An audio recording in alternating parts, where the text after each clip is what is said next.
Tika dapat bab 1 fungsi dan persamaan kuadratik dalam satu pemboleh ubah.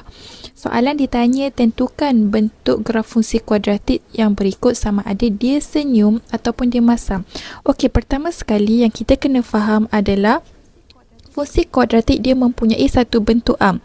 Bentuk amnya adalah ax kuasa 2 tambah bx tambah c.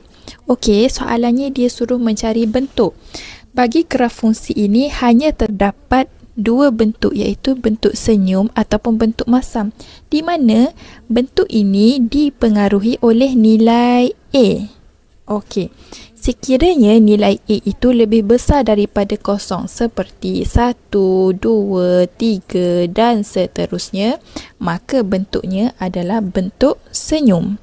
Manakala jika A lebih kecil daripada kosong, iaitu negatif 1, negatif 2 dan seterusnya, maka dia membentuk graf masam. Okey, kita tengok soalan A.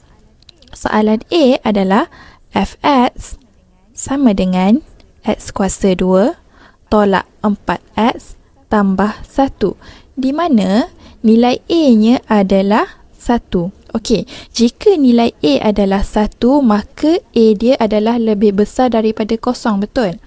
Maka, jika nilai A lebih besar daripada kosong, bentuknya adalah bentuk senyum. Okey, cuba komen dekat bawah, apakah bentuk bagi soalan B? Okey, jika suka video ni, sila like, komen dan share.